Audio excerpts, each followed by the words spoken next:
la lune se reflète sur les eaux calmes de la Corne d'Or. À Constantinople, en cette nuit d'automne du Xe siècle, des dizaines de dromons byzantins oscillent doucement à l'ancre. Les flambeaux vacillent le long des quais, projetant des ombres sur les coques vernies de Bray. À bord, les marins dorment, épuisés après une longue saison de navigation. L'air porte l'odeur du goudron, du sel et de la sueur. Tout semble paisible. Pourtant, dans l'obscurité, des dangers mortels guettent.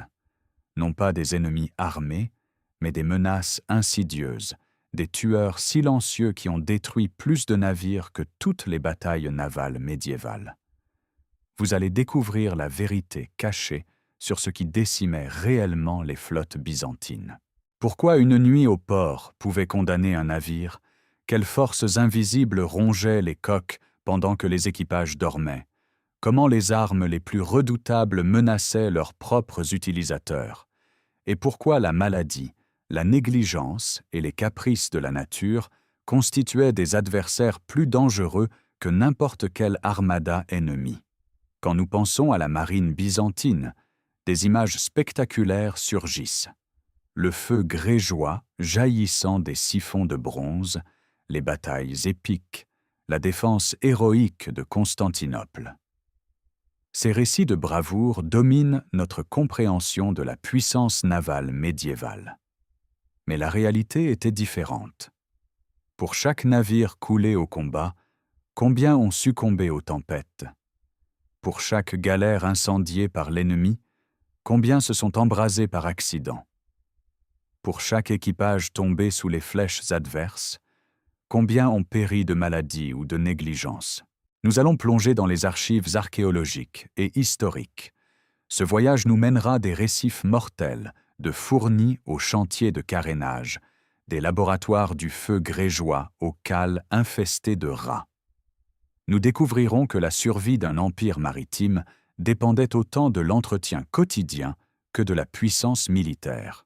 Contrairement aux récits épiques, ce n'étaient pas les flottes ennemies qui détruisaient le plus de navires byzantins, mais les tempêtes méditerranéennes. Les lois maritimes médiévales, codifiées dans le Codex de Justinien, prescrivaient une saison de navigation d'avril à octobre. Cette restriction n'était pas arbitraire.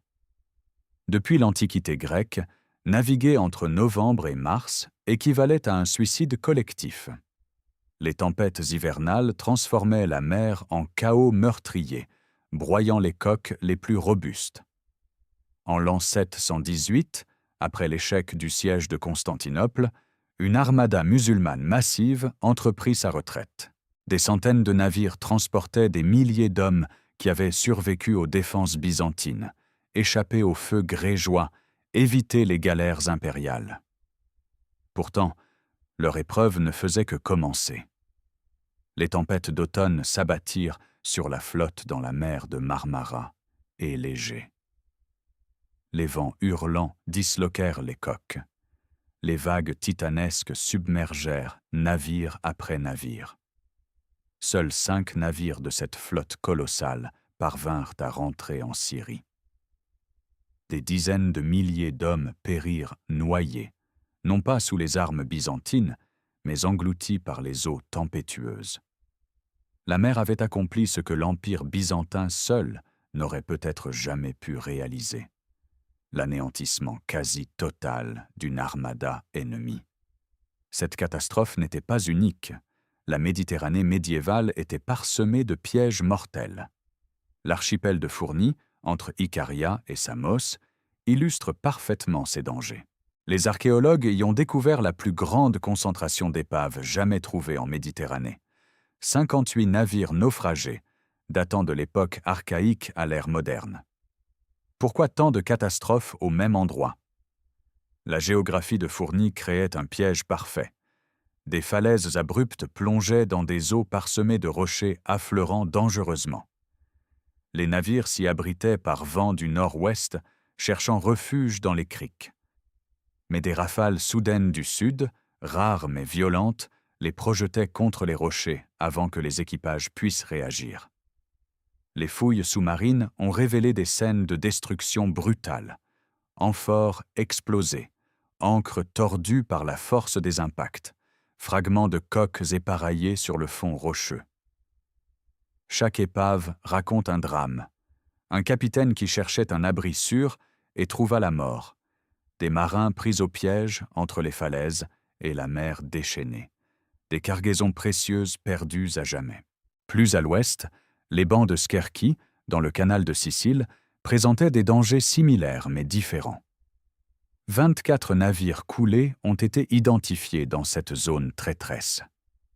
Ici, ce n'étaient pas les falaises qui tuaient, mais les récifs cachés et les hauts fonds rocheux affleurant presque à la surface, invisibles jusqu'au moment fatal où la coque s'éventrait contre la pierre. Les tempêtes et vents violents rendaient la navigation particulièrement périlleuse. Un capitaine pouvait penser naviguer en eau profonde, ignorant que quelques mètres sous sa quille, des pointes rocheuses attendaient. Une vague plus haute, une déviation de quelques degrés, et le désastre survenait. Les capitaines byzantins naviguaient avec des outils rudimentaires. Au début du Moyen Âge, pas de boussole, seulement des instruments grossiers pour estimer position et direction. On naviguait à l'estime, observant les étoiles la nuit, le soleil le jour, jugeant vitesse et direction par expérience. À la fin du XIIe siècle, des boussoles rudimentaires firent leur apparition, mais restaient imprécises et peu fiables. À la fin du Moyen Âge, les astrolabes permirent une localisation plus exacte, mais la navigation demeurait plus art que science. Les cartes médiévales étaient incomplètes et souvent erronées. Tous les rochers n'étaient pas répertoriés. Beaucoup de dangers demeuraient inconnus. Peu de phares marquaient les côtes dangereuses. Les capitaines longeaient les côtes autant que possible, gardant la terre en vue pour s'orienter. Mais cette stratégie comportait ses propres risques. Naviguer trop près du rivage augmentait le danger d'échouage. Une tempête pouvait dévier le navire de sa route, le perdre en mer ou le fracasser sur des récifs inconnus.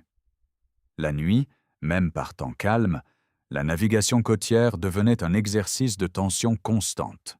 Chaque ombre pouvait cacher un rocher mortel. La mer Noire présentait des défis spécifiques. En hiver, le froid extrême et la glace de mer créaient des conditions mortelles. Les tempêtes hivernales y étaient particulièrement violentes. Les navires pris par surprise glaçaient, leurs cordages et voiles se couvraient de givre, leur manœuvrabilité se réduisait dramatiquement.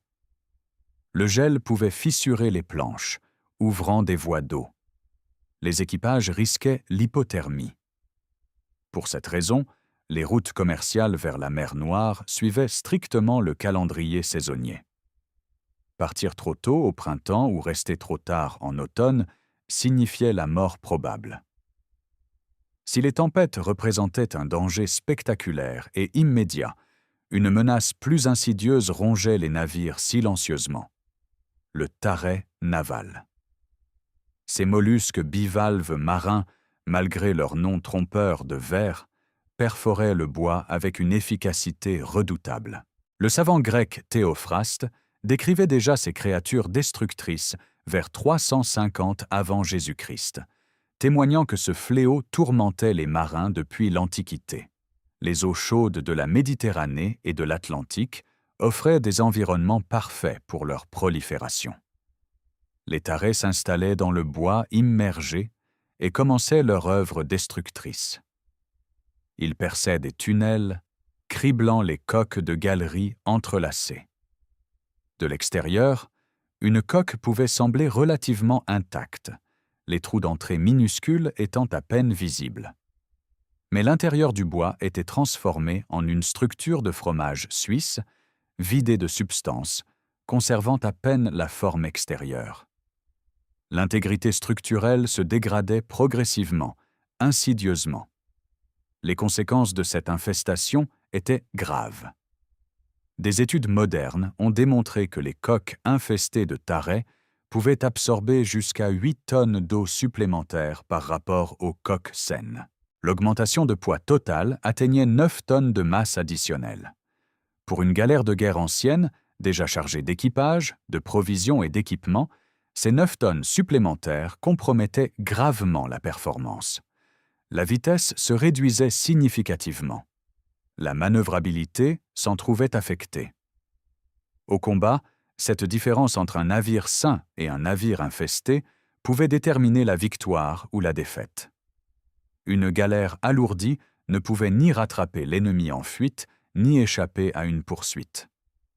Elle répondait plus lentement aux commandes, virait plus largement, accélérait plus péniblement. Les Byzantins n'ignoraient pas ce problème et déployèrent divers moyens pour le combattre.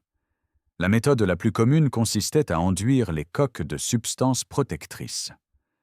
On utilisait du goudron, de la cire, des huiles, du suif mélangé à des poils d'animaux, créant une pâte épaisse. Cette couche protectrice devait être renouvelée régulièrement, car elle se dégradait avec le temps et l'exposition à l'eau salée. Certains constructeurs navals ajoutaient une couche de bois sacrificiel sur la coque principale. Cette couche externe subissait l'attaque des tarets, protégeant le bois structurel sous-jacent. Quand elle devenait trop endommagée, on la remplaçait, une opération moins coûteuse que de refaire toute la coque. Le goudron et la poix, extraits par distillation de bois résineux, étaient largement utilisés pour préserver et étancher. Ces substances résineuses rendaient le bois moins attrayant pour les tarets et créaient une barrière partiellement imperméable.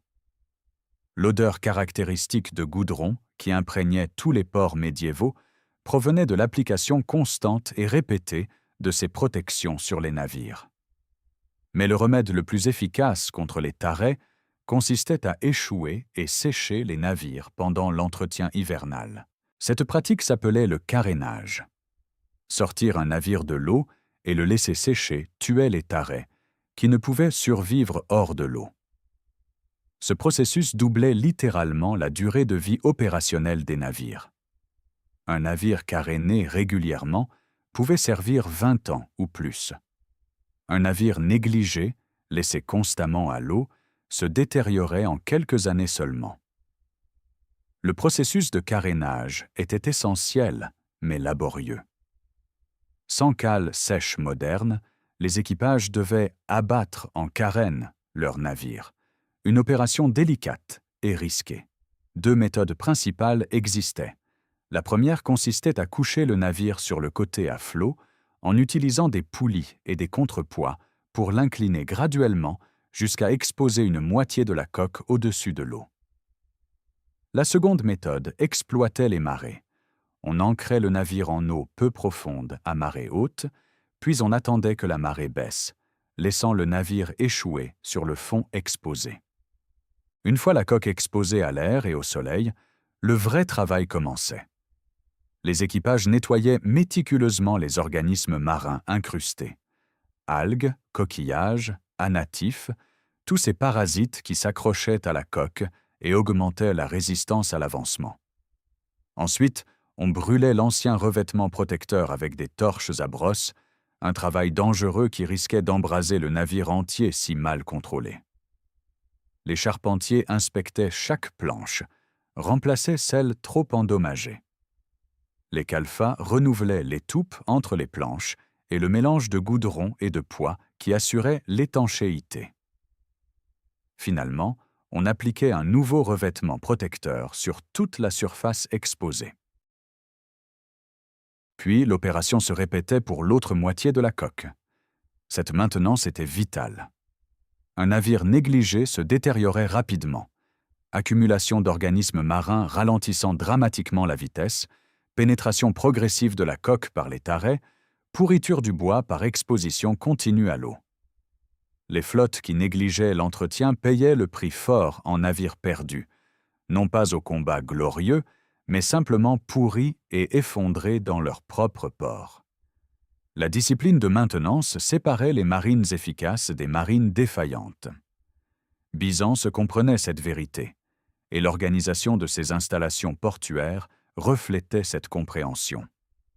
Constantinople possédait les installations portuaires les plus impressionnantes du monde médiéval, reflétant son statut de capitale d'empire et de centre commercial majeur.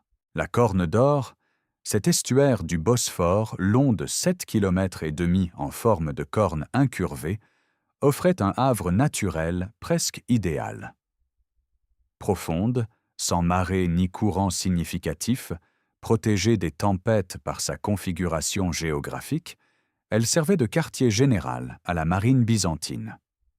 Deux grands ports, Néorion et Prosphorion, accueillaient la flotte impériale. Néorion, le plus ancien, fonctionnait depuis des siècles comme base navale principale. Prosphorion, plus tard ensablé et abandonné, servait de port commercial et de chantier naval supplémentaire. Ces installations comprenaient des quais étendus, des entrepôts pour les provisions et l'équipement naval, des arsenaux pour la fabrication et la réparation des armes. La sécurité de ces ports était assurée par un système défensif impressionnant.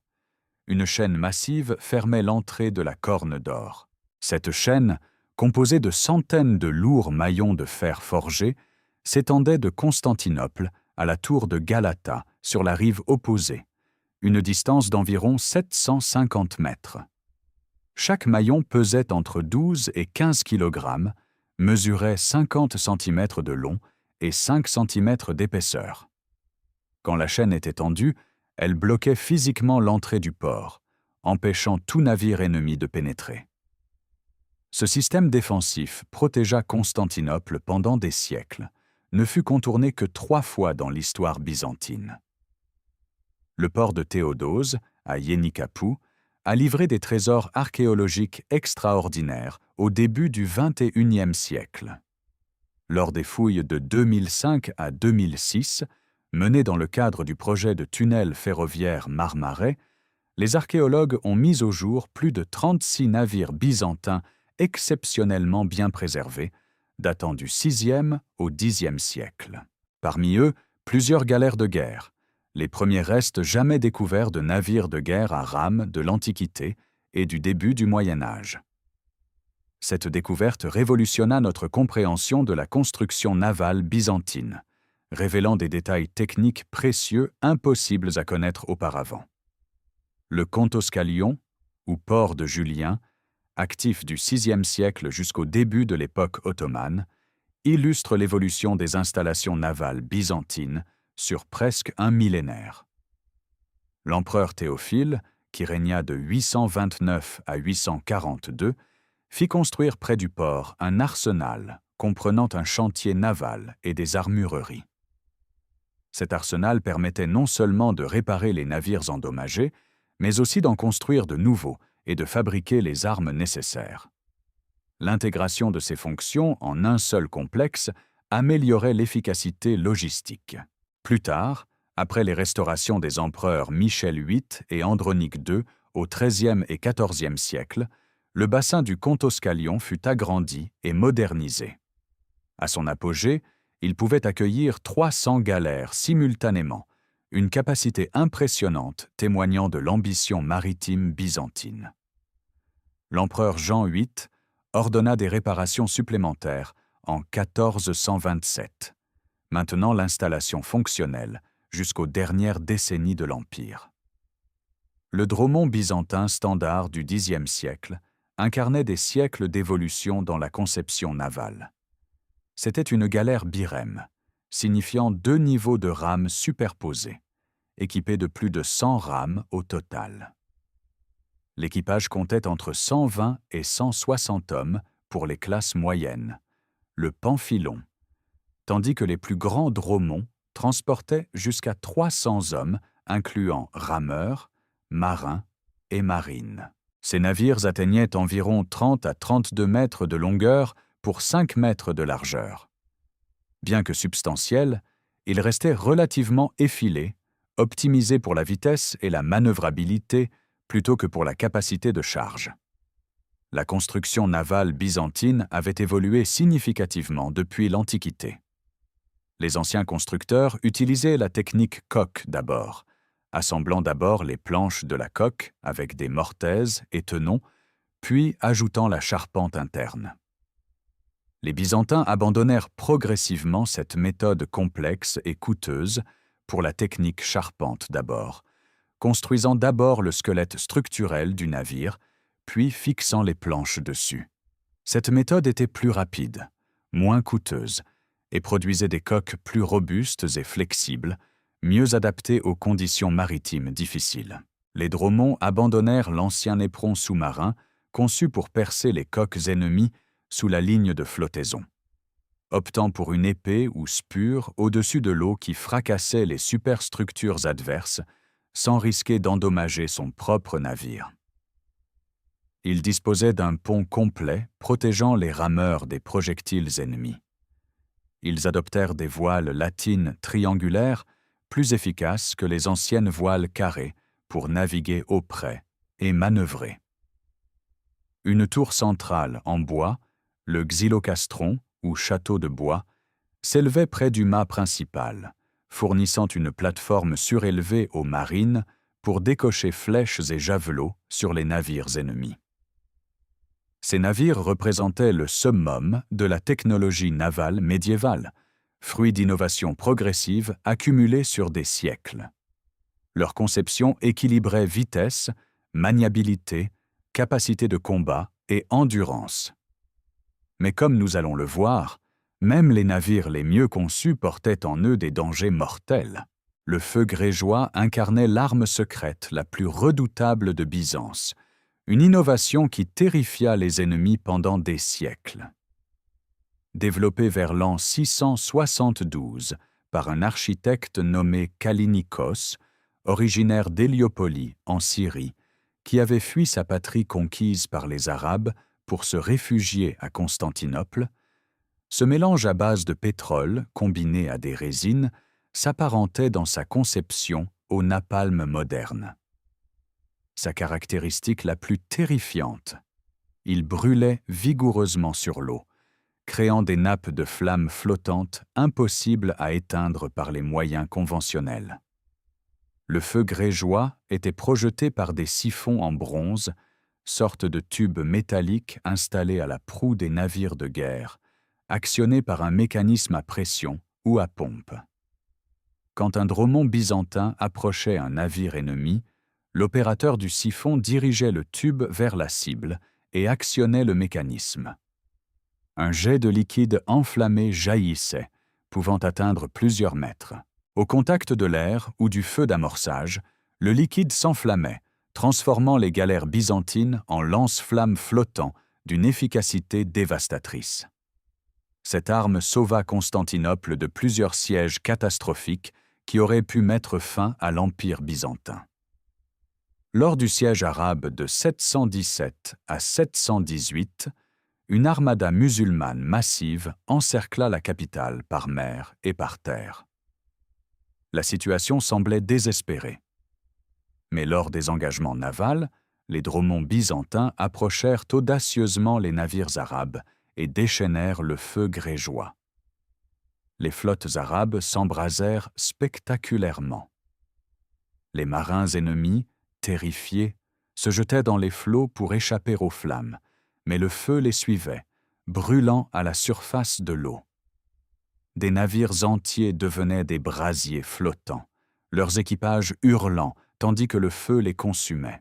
Le spectacle était si terrifiant que certains contemporains le décrivirent comme apocalyptique, une manifestation de la colère divine contre les ennemis de l'Empire chrétien. L'efficacité psychologique du feu grégeois égalait presque son efficacité matérielle. Les ennemis de Byzance développèrent une peur presque superstitieuse de cette arme. Beaucoup croyaient qu'elle incorporait des éléments magiques ou démoniaques. Cette terreur psychologique donnait aux Byzantins un avantage considérable avant même le début du combat. Les équipages ennemis, sachant qu'ils pourraient affronter le feu grégeois, combattaient avec une appréhension qui minait leur morale et leur efficacité. Mais le feu grégeois était aussi dangereux pour ses utilisateurs que pour les ennemis. La fabrication du mélange comportait des risques énormes. Les ingrédients étaient hautement volatiles.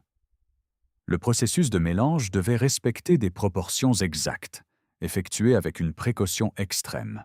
Les flammes nues, nécessaires pour certaines étapes du processus, côtoyaient dangereusement des substances inflammables. Les déversements accidentels pouvaient provoquer des combustions soudaines et catastrophiques. Les ateliers de fabrication étaient des lieux redoutés, où les erreurs se payaient souvent de vies humaines. Les artisans qui maîtrisaient la formule et les techniques de fabrication formaient une élite secrète, leur savoir protégé comme un trésor d'État de la plus haute importance. L'utilisation au combat présentait des dangers constants et imprévisibles.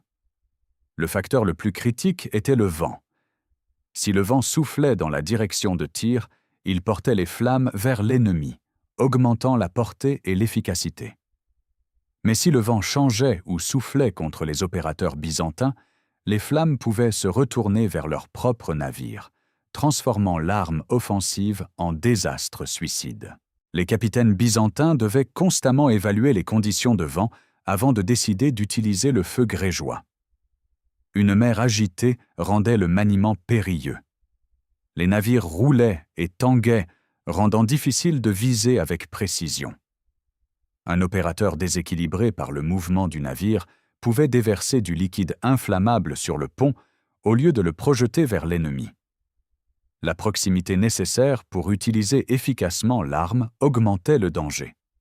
Les navires byzantins devaient s'approcher à portée de jet, souvent à quelques dizaines de mètres seulement. À cette distance, si quelque chose tournait mal, l'équipage n'avait nulle part où fuir. Les Byzantins gardaient la formule secrète avec un soin jaloux. Aucun écrit complet décrivant la composition exacte ne nous est parvenu. Cette discrétion protégeait un avantage stratégique majeur. Mais elle créait aussi un problème. Elle limitait le nombre de personnes capables de fabriquer et de manipuler le feu grégeois. Une formation large des opérateurs aurait augmenté le risque de fuite. Donc, seuls quelques initiés triés sur le volet maîtrisaient les techniques. Cette concentration du savoir signifiait que la perte de ces experts, au combat ou par maladie, pouvait compromettre la capacité à produire l'arme. Aucun incident spécifique avec nom, dates et détails n'a été clairement documenté dans les sources byzantines disponibles aujourd'hui. Cela ne signifie pas que de tels incidents n'existaient pas, mais plutôt que les chroniqueurs officiels préféraient les passer sous silence. Admettre que l'arme miracle byzantine se retournait régulièrement contre ses utilisateurs aurait miné la valeur propagandiste de cette merveille technique. Cependant, plusieurs sources byzantines font allusion au problème en termes généraux, confirmant que le danger pour les équipages byzantins était bien réel et récurrent. L'arme qui terrifiait les ennemis de l'Empire menaçait constamment ses propres utilisateurs. Les équipages qui maniaient le feu grégeois vivaient avec une peur permanente de la catastrophe accidentelle. Chaque utilisation était un pari, chaque engagement un risque calculé. Le courage nécessaire pour manipuler cette arme égalait, sinon surpassait, le courage du combat ordinaire. Ces hommes méritent d'être reconnus non seulement pour leur contribution aux victoires byzantines, mais aussi pour avoir accepté quotidiennement des risques extraordinaires que leurs contemporains et les historiens ultérieurs ont largement ignorés. Les navires médiévaux étaient, essentiellement, des brasiers en attente d'une étincelle. Chaque élément de leur construction était inflammable. Le bois des coques et des ponts, les coutures calfatées au goudron, les cordages graissés à la graisse animale pour résister à l'eau salée, les voiles en lin ou en chanvre, et plus tard les réserves de poudre à canon. Une simple lampe à huile renversée, une étincelle échappée d'un feu de cuisine, un mauvais maniement du feu grégeois, et un navire s'embrasait en quelques minutes. Le feu se propageait avec une rapidité terrifiante. Le goudron qui recouvrait la coque et calfatait les coutures s'enflammait spectaculairement, alimentant des flammes qui couraient le long des planches comme une traînée de poudre. Les cordages goudronnés devenaient des mèches, transmettant le feu d'un point à un autre. Les voiles, une fois embrasées, créaient des torches géantes qui propageaient des débris enflammés sur tout le navire et potentiellement sur les navires voisins. En quelques minutes, un petit feu pouvait devenir un brasier hors de contrôle. Mais le véritable cauchemar commençait quand un incendie éclatait sur un navire amarré dans un havre densément peuplé comme la Corne d'Or. Dans ces espaces confinés, les navires mouillaient souvent à quelques mètres seulement les uns des autres. Les mâts et voiles des vaisseaux voisins se touchaient presque. Les amarres se croisaient. Un navire en feu devenait instantanément une menace mortelle pour toute la flotte environnante. Les flammes sautaient facilement d'un navire à l'autre, portées par le vent ou transmises par les débris enflammés qui pleuvaient des mâts brûlants. Un fragment de voile enflammé, emporté par le vent, pouvait atterrir sur le pont d'un navire voisin et y allumer un nouveau foyer. Les cordages qui reliaient les navires pour la stabilité devenaient des ponts conduisant le feu d'un vaisseau à ses voisins. La résine et le goudron qui couvraient les coques s'enflammaient avec une violence explosive, créant des colonnes de flammes qui pouvaient atteindre des hauteurs vertigineuses et une chaleur si intense que les navires à 20 ou 30 mètres subissaient des dommages par radiation thermique seule. La seule solution efficace face à un incendie de navire dans un port bondé était drastique, dangereuse et souvent impraticable.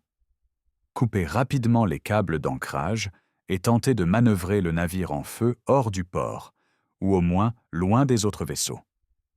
Mais cette manœuvre exigeait une conjonction de facteurs rarement tous présents, une réaction immédiate, un équipage présent en nombre suffisant et capable de coordonner ses actions malgré la panique, et des conditions de vent favorables poussant le navire vers la sortie plutôt que vers l'intérieur du port. Imaginez qu'un incendie éclate en pleine nuit, quand la plupart des marins dorment, certains à bord dans les recoins exigus du navire, d'autres à terre dans les tavernes et maisons de la ville. Le temps qu'une sentinelle alerte remarque le feu, sonne l'alarme, réveille les hommes disponibles, que ceux-ci comprennent la gravité de la situation et se rassemblent, que suffisamment d'hommes arrivent pour manœuvrer le navire, et que quelqu'un prenne le commandement et donne des ordres cohérents, les flammes ont déjà eu plusieurs minutes pour se propager. Si le feu a pris dans les cales ou près du mât, il peut déjà être hors de contrôle quand l'équipage tente de réagir. Couper les amarres et les câbles d'ancrage prend du temps, surtout dans l'obscurité et la fumée. Il faut ensuite déployer des rames ou hisser des voiles pour manœuvrer, mais si le feu a atteint les voiles ou bloque l'accès aux rames, ces options disparaissent. Et si le vent souffle dans la mauvaise direction, poussant le navire en feu plus profondément dans le port plutôt que vers la sortie, la catastrophe devient inévitable.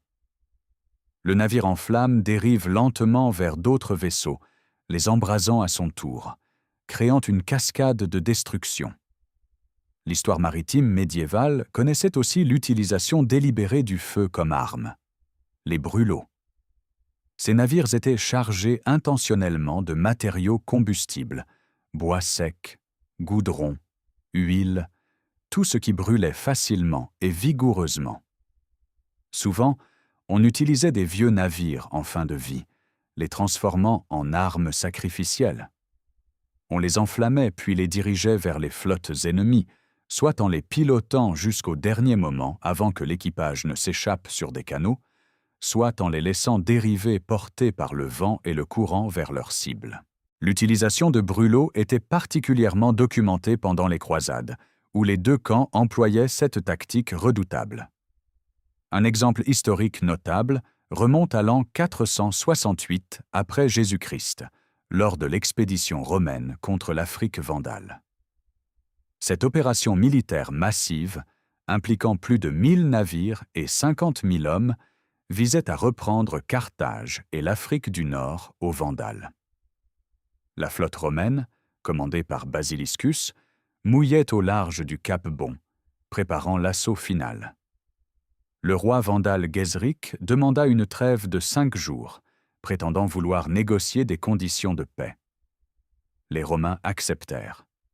C'était un piège. Pendant ces 5 jours, Gésric rassembla secrètement tous les navires disponibles et les chargea de matériaux combustibles. La nuit venue, exploitant un vent favorable, il lança ses brûlots contre la flotte romaine. Les navires en flammes, portés par le vent, dérivèrent parmi les vaisseaux romains amarrés. Le résultat fut dévastateur. Plus de 100 navires romains coulèrent, brûlés jusqu'à la ligne de flottaison ou détruits par les explosions quand le feu atteignait leurs réserves de munitions. Environ 10 000 hommes périrent, brûlés vifs, noyés en tentant d'échapper aux flammes ou tués dans la panique et la confusion. L'expédition romaine, la plus ambitieuse tentative de reconquête de l'Occident par Constantinople, s'achevait en désastre complet. Les preuves archéologiques confirment la prévalence de ces catastrophes par le feu. Parmi les dizaines d'épaves récupérées en Méditerranée, plusieurs montrent des signes clairs de dommages causés par le feu. Les archéologues marins peuvent généralement distinguer entre les incendies survenus pendant les combats et les incendies accidentels, en examinant les schémas de combustion, la distribution des dommages et le contexte de la découverte. Les navires qui ont brûlé et coulé dans des ports montrent souvent des caractéristiques différentes de ceux qui ont pris feu en pleine bataille navale. Le bois carbonisé, les objets métalliques déformés par la chaleur, les cargaisons fondues, tous ces indices racontent des histoires de catastrophes que les chroniques écrites omettaient souvent. Octobre 13, 147. Des navires génois en provenance de la mer Noire, fuyant le port de Caffa après un siège catastrophique, accostent dans les ports siciliens. Les équipages débarquent, épuisés après le long voyage, impatients de vendre leurs cargaisons de grains et autres marchandises précieuses. Les autorités portuaires et marchands locaux inspectent les cales, négocient les prix, organisent le déchargement. Personne ne remarque les passagers clandestins qui accompagnent ces navires, des rats noirs et bruns, infestés de puces, eux-mêmes porteurs d'un bacille microscopique, Yersinia pestis, qui allait transformer l'histoire européenne de manière plus radicale qu'aucune guerre ou conquête. En quelques semaines, les premiers cas de peste bubonique apparaissent en Sicile. Les victimes développent des bubons douloureux aux aines, aux aisselles, au cou, là où les ganglions lymphatiques gonflent en combattant l'infection. La fièvre monte. Les malades délirent. La plupart meurent en quelques jours dans d'atroces souffrances. En quelques mois, les ports italiens tombent les uns après les autres, submergés par une vague de morts qui se propage avec une rapidité terrifiante le long des routes commerciales maritimes qui avaient enrichi ces cités, mais servaient maintenant d'autoroutes à la peste. Les navires constituaient des environnements parfaits pour les rats. Les cales sombres, humides, malpropres, remplies de grains et d'autres denrées alimentaires, offraient aux rongeurs tout ce dont ils avaient besoin pour prospérer. Les coins et recoins innombrables des structures navales en bois fournissaient des cachettes et lieux de nidification idéaux. La chaleur relative des cales, même en hiver, créait des conditions confortables. Les rats voyageaient donc gratuitement et confortablement d'un port à l'autre, se reproduisant généreusement pendant les longues traversées. Une femelle rat peut avoir jusqu'à 12 portées par an, chacune de 6 à 12 petits. Une paire de rats embarquant au départ peut devenir une population de centaines au moment de l'arrivée. Lorsqu'un navire accostait, certains rats débarquaient, attirés par les odeurs de nourriture terrestre ou simplement explorant. Ils colonisaient le nouveau port, se mélangeaient aux populations locales de rongeurs, échangeaient puces et maladies. D'autres rats, déjà installés dans le port, embarquaient sur les navires en partance, poursuivant leur voyage maritime involontaire. Ce cycle continu et ininterrompu maintenait des populations stables de rats noirs et bruns dans tous les ports méditerranéens, créant un réseau vivant, respirant, de transmission de maladies qui s'étendait sur des milliers de kilomètres. Les rats menaçaient d'abord les cargaisons économiques. Ils rongeaient le grain, contaminaient les provisions avec leurs excréments, détruisaient les tissus et autres matériaux. Les pertes économiques étaient substantielles, mais leur menace la plus mortelle restait complètement invisible pour les yeux médiévaux, qui ignoraient l'existence des bactéries et des mécanismes de transmission des maladies. Les puces qui vivaient sur ces rats portaient le bacille de la peste. Quand un rat infecté mourait, ces puces cherchaient un nouvel hôte. Si ce nouvel hôte était un humain, les puces le piquaient pour se nourrir de son sang, et dans le processus, régurgitaient des bactéries dans la plaie. L'infection commençait. Les navires étaient donc littéralement des vecteurs de mort, transportant la peste d'un port à l'autre avec une efficacité redoutable. La peste se répandait à travers la Méditerranée en suivant exactement les routes commerciales maritimes. De la mer Noire aux ports italiens, de là vers Constantinople, l'Afrique du Nord, l'Espagne, la France méridionale, et finalement toute l'Europe, la maladie progressait méthodiquement de port en port, de ville en ville, suivant les routes que les marchands avaient créées pour l'échange de richesses, mais qui servaient maintenant à l'échange de morts. Les communautés portuaires, par nature cosmopolites, ouvertes aux étrangers, habituées au flux constant de visiteurs, étaient particulièrement vulnérables. Les marins, les dockers qui déchargeaient les cargaisons, les marchands qui inspectaient les cales, les prostituées et taverniers qui servaient les équipages, tous ces gens en contact direct avec les navires et leurs passagers furent parmi les premiers infectés. Puis la maladie se propageait rapidement dans les quartiers surpeuplés et insalubres des villes portuaires, où les conditions de vie déplorables facilitaient la transmission. Face à cette catastrophe sans précédent, les autorités méditerranéennes, après des décennies de tâtonnements et de terreur, développèrent progressivement des mesures de santé publique révolutionnaires qui allaient influencer les pratiques sanitaires pendant des siècles. En 1377, la ville dalmate de Raguse, moderne Dubrovnik sur l'Adriatique, établit le premier système formel d'isolation sanitaire. Les navires arrivant de régions suspectées de peste devaient s'amarrer à une station d'accostage éloignée de la ville, souvent sur une île voisine inhabitée. Les passagers et équipages subissaient une période d'isolement obligatoire de 30 jours, appelée trentena. Pendant cette période, on observait si des symptômes de maladie apparaissaient. Ceux qui tombaient malades étaient séparés et soignés à l'écart. Ceux qui restaient sains après 30 jours étaient autorisés à entrer dans la ville. Cette mesure, bien qu'innovante et basée sur une observation empirique intelligente, s'avéra insuffisante. La période d'incubation de la peste pouvait parfois dépasser 30 jours. En 1403, Venise, tirant les leçons de l'expérience, fonda son premier lazaret, une installation dédiée spécifiquement à la quarantaine maritime. Au cours du XVe siècle, après davantage d'observations, la période d'isolement fut étendue à 40 jours, la quarantena, d'où provient notre mot moderne quarantaine. Les voyageurs en provenance du Levant, région considérée comme particulièrement dangereuse, devaient attendre 40 jours complets avant d'être autorisés à entrer dans la cité. Ces mesures représentaient une reconnaissance empirique que la maladie se transmettait d'une manière ou d'une autre par contact avec les personnes infectées, même si la compréhension mécanistique complète de la transmission bactérienne par les puces et les rats attendrait encore des siècles, jusqu'au développement de la microbiologie moderne. Mais la peste n'était que la plus spectaculaire des 3 grandes tueuses qui hantaient les navires médiévaux et des époques suivantes.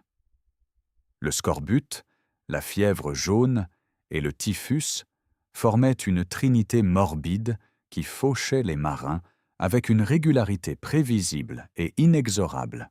Le scorbut, causé par une carence en vitamine C due à l'absence de fruits et légumes frais lors des longues traversées, tua plus de 2 millions de marins entre 1500 et le milieu du XIXe siècle. Sur les voyages de plus de 6 semaines, sans escale, période suffisante pour que les réserves de vitamine C du corps s'épuisent, les armateurs et capitaines comptaient froidement perdre environ 50% de l'équipage au scorbut. Cette acceptation fataliste de pertes massives témoigne à la fois de l'ignorance médicale de l'époque et du pragmatisme brutal de l'économie maritime. Les symptômes du scorbut commençaient insidieusement. Fatigue, douleurs articulaires, saignement des gencives. Puis les dents se déchaussaient et tombaient. Des hémorragies apparaissaient sous la peau, créant des taches violacées. Les vieilles blessures se rouvraient spontanément. Dans les stades terminaux, les victimes devenaient trop faibles pour se lever, souffraient d'hémorragies internes massives et mouraient dans un état de débilité totale. Le remède était simple, ridiculement simple rétrospectivement. Consommer des agrumes ou tout aliment frais contenant de la vitamine C. Mais ce remède ne fut découvert, oublié, redécouvert, et finalement accepté officiellement qu'après des siècles de souffrances inutiles et de millions de morts évitables. Le typhus et la fièvre jaune ravageaient les vaisseaux surpeuplés, particulièrement dans les climats tropicaux. Ces maladies prospéraient dans les conditions déplorables qui régnaient à bord. Les navires étaient surchargés d'hommes, souvent le double de l'équipage strictement nécessaire, précisément pour compenser les pertes attendues par maladie. L'hygiène était pratiquement inexistante. Les hommes vivaient, mangeaient, dormaient et accomplissaient leurs besoins naturels dans des espaces confinés. L'alimentation était monotone et nutritionnellement déficiente. Les ponts inférieurs, où logeaient la plupart des marins ordinaires, empestaient la sueur, l'urine, les excréments, la nourriture pourrie et la saumure qui fuyait des tonneaux de viande salée. Ces conditions créaient des environnements parfaits pour les poux, les puces, les rats et les agents pathogènes qu'ils transportaient. Le commodore britannique George Hanson, dans son voyage de circumnavigation de 1740 à 1744, illustre dramatiquement l'ampleur de ces pertes par maladie. Il partit avec plus de 1900 hommes répartis sur plusieurs navires. Lors du retour, 4 ans plus tard, seulement environ 500 hommes survivaient. Plus de 1300 hommes, les 3/4 de l'équipage original, avaient péri, la vaste majorité succombant non pas aux combats ou aux tempêtes, mais aux maladies, scorbut principalement, mais aussi typhus, dysenterie, malaria et diverses fièvres tropicales. Ce ratio de perte n'était pas exceptionnel pour les longues expéditions de cette époque. La maladie tuait systématiquement et régulièrement beaucoup plus de marins que n'importe quel ennemi humain ou naturel.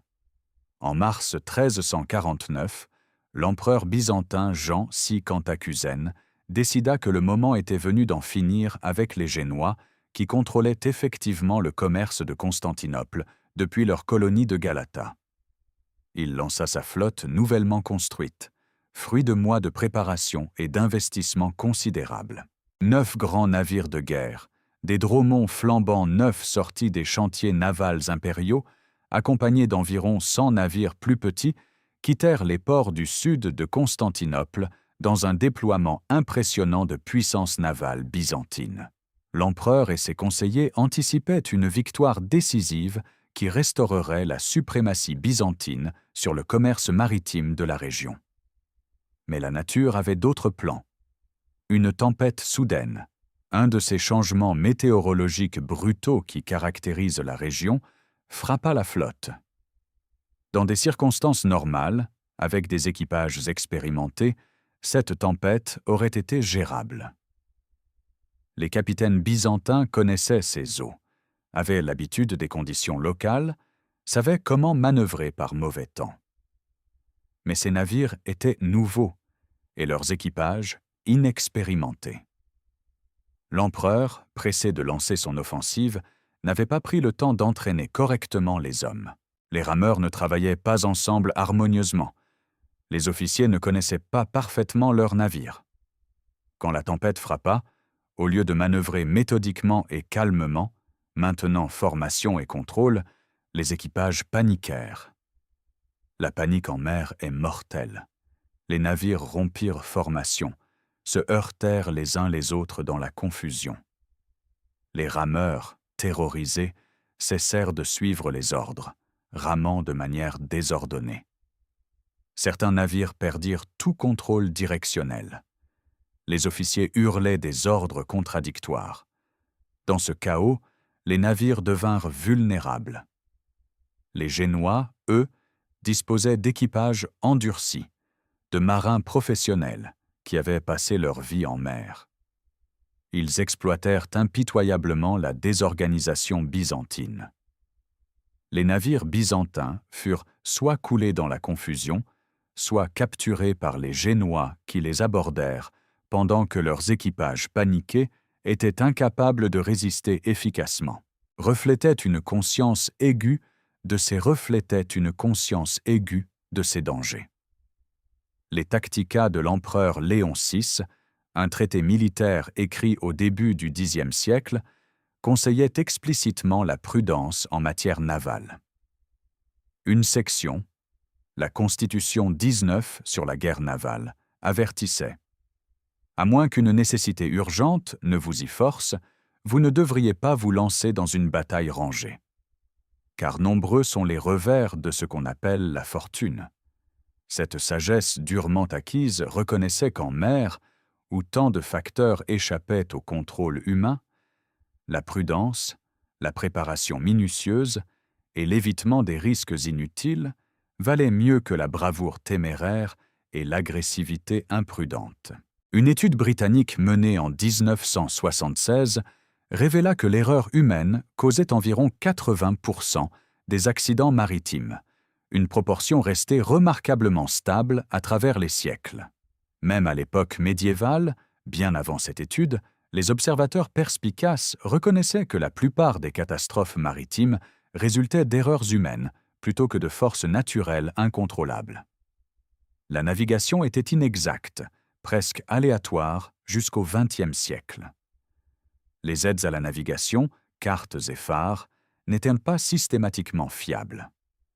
L'estime, méthode principale de navigation en haute mer, était souvent gravement erronée, et ces erreurs étaient impossibles à détecter avant d'apercevoir la terre, moment où il pouvait être trop tard pour corriger.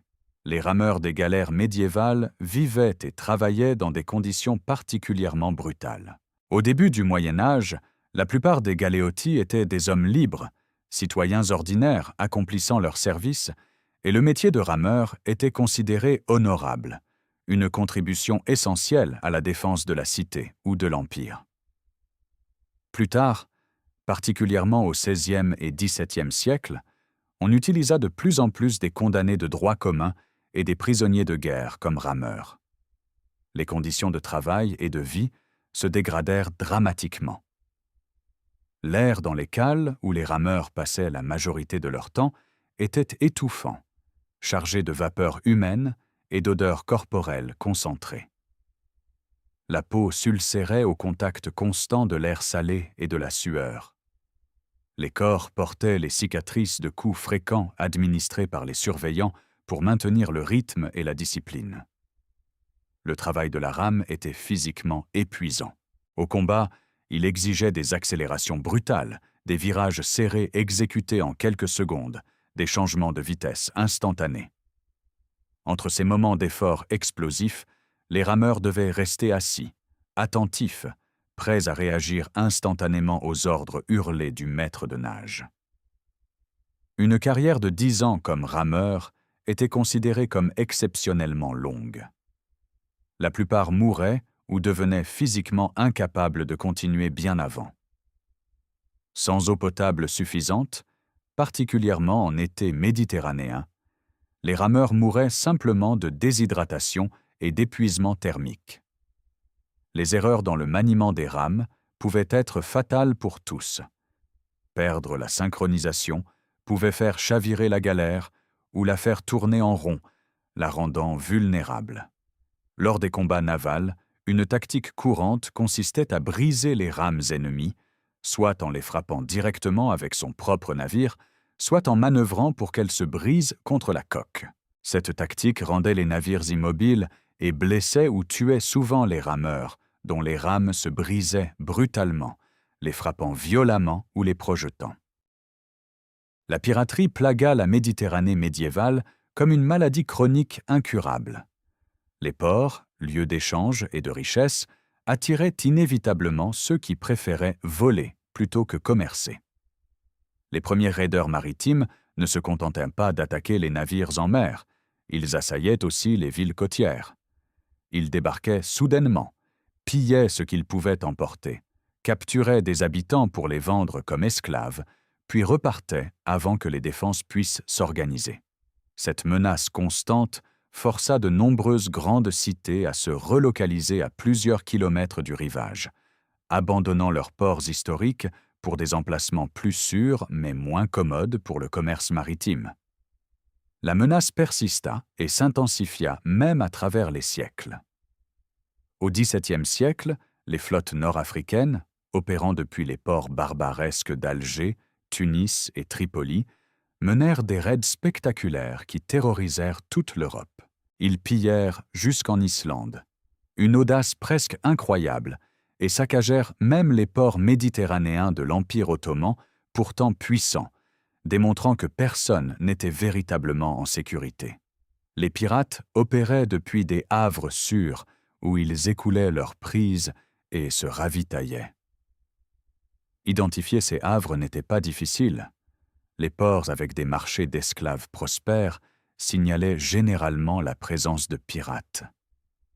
Si des centaines d'esclaves étaient vendus régulièrement dans un port, d'où venaient-ils sinon des raids pirates? Cilicie, région côtière de l'Asie mineure, et Délos, île des Cyclades, avaient des marchés d'esclaves particulièrement florissants, alimentés directement par la piraterie.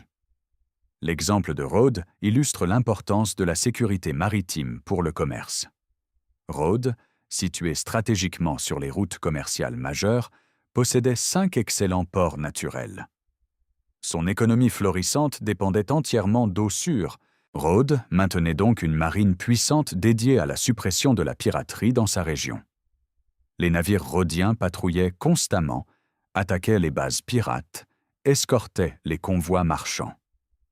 Mais en 167 avant notre ère, Rome, souhaitant affaiblir Rhodes devenue trop puissante commercialement, déclara Délos port franc, exempte de tout droit de douane. Les marchands abandonnèrent immédiatement Rhodes pour Délos, où ils pouvaient commercer sans taxes. Les revenus douaniers de Rhodes s'effondrèrent dramatiquement. Sans ces revenus, Rhodes ne pouvait plus financer sa marine anti-piraterie. Sans la capacité de police maritime de Rhodes, la piraterie proliféra rapidement dans toute la région. Ironiquement, Rome avait créé les conditions de sa propre future crise piratique, qui nécessita finalement l'intervention massive de Pompée, avec des pouvoirs extraordinaires pour nettoyer la Méditerranée des pirates qui l'infestaient. La mer était généralement perçue comme une zone existant hors des lois et traitée terrestre. Ce qui valait sur terre ne s'appliquait pas nécessairement en mer. Paix ou guerre formelle entre royaumes importait souvent peu en mer, où chaque navire devait constamment rester vigilant contre les attaques, qu'elles viennent de pirates indépendants, de corsaires opérant avec lettres de marque, ou simplement de marchands opportunistes qui se transformaient en pillards quand l'occasion se présentait. Le commerce maritime véritablement pacifique était presque inexistant. Chaque voyage commercial était aussi une expédition militaire potentielle. Nous avons exploré les véritables dangers qui hantaient quotidiennement les ports et navires byzantins. Tempêtes dévastatrices qui engloutissaient des flottes entières, tarés invisibles rongeant silencieusement les coques, maladies mortelles transportées par les rats, incendies catastrophiques qui embrasaient des ports entiers, feu grégeois qui menaçait autant ses utilisateurs que ses cibles, erreurs humaines et négligence qui transformaient la routine en tragédie, piraterie qui rendait chaque voyage dangereux. Ces menaces multiples et omniprésentes tuaient beaucoup plus de marins que tous les combats navals de l'époque réunis. La Méditerranée médiévale est devenue, au fil des siècles, un immense cimetière maritime. Les épaves de Fournis, les 58 navires témoignant de catastrophes répétées au même endroit maudit, les 24 épaves de Skerki racontant des histoires de navigation périlleuse dans des eaux traîtresses, les 36 navires du port de Théodose révélant les secrets de la construction navale byzantine, tous ces vestiges archéologiques témoignent de catastrophes largement oubliées par les chroniques officielles qui préféraient raconter les gloires des batailles. Les futures excavations révéleront sans doute des centaines ou des milliers d'épaves supplémentaires, chacune ajoutant un autre chapitre à cette histoire tragique de ce qui tuait réellement les navires médiévaux. Quand nous regardons ces réalités médiévales avec nos yeux modernes, les parallèles sont frappants. L'infrastructure et la maintenance demeurent absolument critiques pour toute organisation, qu'elle soit militaire, commerciale ou civile. Les Marines modernes continuent de combattre la météo, qui reste imprévisible et dangereuse malgré nos prévisions sophistiquées, les pannes mécaniques qui ont remplacé les tarets comme source de détérioration, et l'erreur humaine qui persiste comme constante à travers les millénaires. Les épidémies sur les navires n'appartiennent pas seulement au passé médiéval, comme l'ont dramatiquement démontré les bateaux de croisière frappés par le Covid-19 en 2020, où des milliers de passagers et d'équipages se sont retrouvés piégés en quarantaine maritime. Les incendies à bord restent une préoccupation majeure, comme l'ont prouvé plusieurs catastrophes navales récentes. La lutte éternelle contre la mer, avec ses dangers immuables, continue. L'histoire médiévale nous enseigne une leçon fondamentale. La manière dont nous nous souvenons des événements diffère profondément, souvent radicalement, de ce qui s'est réellement passé. Les batailles épiques capturent l'imagination collective, ornent les manuscrits enluminés, remplissent les livres d'histoire et les films modernes. Les tueurs silencieux, les catastrophes lentes et progressives, les échecs bureaucratiques de maintenance et de logistique, tout cela s'efface progressivement de la mémoire collective, jugé trop ennuyeux, trop prosaïque pour mériter mention. Pourtant, ces facteurs non spectaculaires ont façonné le monde médiéval tout aussi profondément, probablement plus profondément, que les moments dramatiques de gloire militaire célébrés dans les chroniques. La survie de l'Empire byzantin pendant plus de 1000 ans après la chute de Rome ne dépendait pas uniquement, ni même principalement, de brillants stratèges militaires et de guerriers courageux, bien que ceux-ci aient certainement joué leur rôle. Elle dépendait tout autant, peut-être davantage, d'administrateurs compétents qui assuraient que les flottes étaient approvisionnées, d'artisans qualifiés qui entretenaient les navires et fabriquaient les équipements, et d'une compréhension institutionnelle profonde que la maintenance quotidienne, la logistique rigoureuse et la discipline constante constituaient les véritables fondements de la puissance durable. Les empires tombent rarement dans des batailles décisives uniques. Ils s'effondrent lentement, minés par l'accumulation de petites négligences, l'érosion graduelle des standards, la détérioration progressive des systèmes qui les soutenaient. Prenons un dernier moment pour réfléchir à ce que signifiait vraiment servir dans la marine byzantine. Chaque voyage, même le plus court et apparemment routinier, était un acte de courage extraordinaire. Les marins qui embarquaient connaissaient pertinemment les multiples dangers qui les attendaient. Non seulement les ennemis humains potentiels, mais aussi les tempêtes imprévisibles, la maladie qui pouvait frapper à tout moment, la famine potentielle si les provisions se gâtaient ou s'épuisaient, le feu qui pouvait embraser leur navire en quelques minutes, et la simple probabilité statistique que leur navire, peut-être mal entretenu, pourrait simplement s'effondrer sous eux en pleine mer. Chaque retour sain et sauf au port représentait littéralement un petit miracle, le résultat d'une combinaison fragile de compétences humaines, de préparation minutieuse, de discipline collective rigoureuse et d'une bonne mesure de chance pure. Honorer leur mémoire exige que nous reconnaissions non seulement leurs exploits occasionnels au combat, mais surtout leur lutte quotidienne, ingrate et largement ignorée, contre des adversaires moins visibles, mais tout aussi mortels que n'importe quelle flotte ennemie. Revenons une dernière fois à notre question initiale, posée dans l'introduction. Qu'était vraiment une nuit dans un port grec pour un navire byzantin et son équipage? Était-ce un moment de paix bien mérité après les dangers constants de la mer, un havre de sécurité et de repos?